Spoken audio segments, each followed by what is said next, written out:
কুরবানির সাথে আকিকা করা যাবে কিনা। আল্লাহ নবী সাল্লাল্লাহু আলাইহি ওয়াসাল্লাম কুরবানির ক্ষেত্রে যেমন নুসুক শব্দ ব্যবহার করেছেন, আল্লাহ নবী সাল্লাল্লাহু আলাইহি ওয়াসাল্লাম আকিকার ক্ষেত্রেও তেমন নুসুক, নুসুক মানে কুরবানি। নবী যেমন উযহিয়া অর্থাৎ জিলহজ মাসের যে পশু যেটা আমরা করব ঈদের দিন, ওইটাকে যেমন নুসুক বলেছেন, আল্লাহ নবী সাল্লাল্লাহু আলাইহি ওয়াসাল্লাম মান আরাদা আইয়ানসাক, আল্লাহ নবী সাল্লাল্লাহু আলাইহি ওয়াসাল্লাম আকিকার ক্ষেত্রেও নুসুক শব্দ ব্যবহার করেছেন। মানে দুইটার উদ্দেশ্য ইরাকাতুদ দাম, রক্ত প্রবাহিত করা, দুইটার উদ্দেশ্য তাকাররুব ইলাল্লাহ। এজন্য ফুকাহায়ে কেরাম সুস্পষ্টভাবে এই কথা বলেছেন, যদি কেউ কুরবানির সাথে আকিকা করতে চায় তাহলে তার আকিকা হবে। যেমন আমি কয়েকটা ইবারত আমি আপনাদেরকে পড়ে শোনাই। ইমাম আবু বকর জাসসাস রাহিমাহুল্লাহ শরহ মুখতাসারিত তাহাবি 7 নম্বর খণ্ডের 352 নম্বর পৃষ্ঠায় বলেছেন, ওয়া ইন কানাত কুল্লুহা লিল্লাহি তাআলা ওয়া আরাদুহা মিন ওয়ুজুহিন মুখতালিফা মিন হাদিয়িন ওয়া কিরানিন ওয়া উযহিয়াতিন ওয়া গায়রিহা আজজাআহুম জামিআ। যদি সবাই কুরবানির পশুতে অংশ নেয় আল্লাহর নৈকট্য লাভ করার জন্য, কারণ ভিন্ন ভিন্ন হতে পারে, যেমন একজন কুরবানি, আরেকজন হজ্জে তামাত্তুয়ের দম, আরেকজন হজ্জে কিরানের দম, ওয়া গায়রিহা, বা কেউ যদি তোমার আকিকারও নিয়ত করে, উনি বলেন আজজাহুম, সবার পক্ষ থেকে কি হবে? কুরবানি হবে, কুরবানিও হবে, আকিকাও হবে, দম হবে, কোনো সমস্যা নাই। 1 নম্বর। 2 নম্বরটা আমি দেখাই, একদম সুস্পষ্ট একটা বক্তব্য আমি আপনাদেরকে শোনাই। যেমন এই বক্তব্যটা আসছে আল মুগনি, ইমাম ইবনে কুদামা আল মাকদিসি রাহিমাহুল্লাহ, উনি হাম্বলি মাযহাবের ফিকহে মুকাররার উপর কিতাব লিখেছেন আল মুগনি 13 নম্বর খণ্ডের 124 নম্বর পৃষ্ঠায় বলেছেন, ইদা সাবাতা হাদা ফাসাওয়াউন কানাল মুশতারিকুনা মিন আহলি বাইতিন আও লাম ইয়াকুনু মুফতারিদিন আও মুতাতাওয়িঈন আও কানা বা'দুহুম ইউরিদুল কুরবা ওয়া বা'দুহুম ইউরিদুল লাহমা লিআন্না কুল্লা ইনসানিন মিনহুম ইন্নামা ইউজজিউ আনহু নাসিবাহু। যে নিয়তে করবে, উযহিয়ার নিয়তে করুক, দমের নিয়তে করুক, অথবা আপনার এই আকিকার নিয়তে করুক, যেই নিয়তে করুক তার পক্ষ থেকে হয়ে যাবে।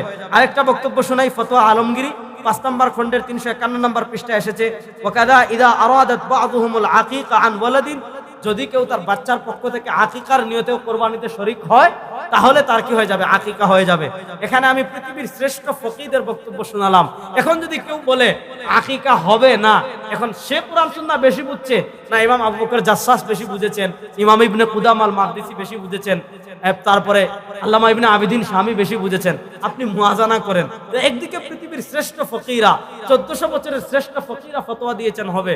সুতরাং যারা বলে এরা এদের শরীরের পোষণ সমপরিমাণ হবে না, সুতরাং এদের অপপ্রচারে আপনারা বিভ্রান্ত হবেন না। কুরবানিতে আপনি কমসে কম যদি গরুতে হয়, কমসে কম একটা অংশ আপনি আকিকা দিতে হবে, এক অংশের কম দিলে হবে না, একটা অংশ আপনি আকিকা দিতে হবে। কালকে আমি শাইখুল ইসলাম ইবনে তাইমিয়া রাহিমাহুল্লাহর মাজমুউল ফতোয়া 26 নম্বর খণ্ডের 148 নম্বর পৃষ্ঠা বের করলাম। উনি সুস্পষ্টভাবে লিখেছেন যে ওয়াকাদা ইয়াজুজুল উযহিয়া আনিল মাইয়িত কামা ইয়াজুজুস সাদকা, যেমন মৃত ব্যক্তির পক্ষ থেকে সদকা আদায় করা যায়, যেমন মৃত ব্যক্তির পক্ষ থেকে দান সদকা করা যায়, তেমন মৃত ব্যক্তির পক্ষ থেকে কুরবানিও করা যাবে, কোনো সমস্যা নাই। সৌদি আরবের শীর্ষ ফতোয়া বোর্ড যেটা ফতোয়া লাজনা দাইমা, তাদের ফতোয়া প্রকাশিত হয়েছে, ওটার চেয়ারম্যান ছিলেন বিন বাজ রাহিমাহুল্লাহ, তার ফতোয়া বের করলাম। তিনিও বলেছেন যে এটা উম্মার ইজমা দ্বারা প্রমাণিত, আপনি চাইলে আপনার মৃত ব্যক্তির পক্ষ থেকে কুরবানি করতে পারেন। 1 নম্বর মাসালা। 2 নম্বর মাসালা হলো মৃত ব্যক্তির পক্ষ থেকে কুরবানি করলে গোশতের কি হবে? আল্লামা ইবনে আবিদিন শামী রাহিমাহুল্লাহ ফতোয়া, এই ইমাম আলাউদ্দিন হাসকাফি আদ-দুরুল মুখতারে লিখেছেন এবং লম্বা আলোচনা করেছেন হাকিমুল উম্মত মুজাদ্দিদে দ্বীন ও মিল্লাত আল্লামা আশরাফ আলী থানভী রাহিমাহুল্লাহ ইমদাদুল ফতোয়ায়, যে মৃত ব্যক্তির পক্ষ থেকে কুরবানির 2 সূরত। ইনকানা বিআমরি, যদি মৃত ব্যক্তি মৃত্যুর আগে ওসিয়ত করে যায়, মনে করেন কুরবানির কিছুদিন আগে আপনার বাবা মা বা আত্মীয়স্বজন কেউ মারা গিয়েছে, সে ওসিয়ত করে গিয়েছে যে আমার তেজ্য সম্পত্তি থেকে কুরবানি করবা, যদি তার ওসিয়ত অনুযায়ী আপনি কুরবানি করেন তাহলে পুরা গোশত, ওই মানে ওসিয়তের কুরবানি হলে এই গোশত আপনি খেতে পারবেন, এটা পুরাটাই মিসকিনদের দরিদ্রদেরকে দান করে দিতে হবে।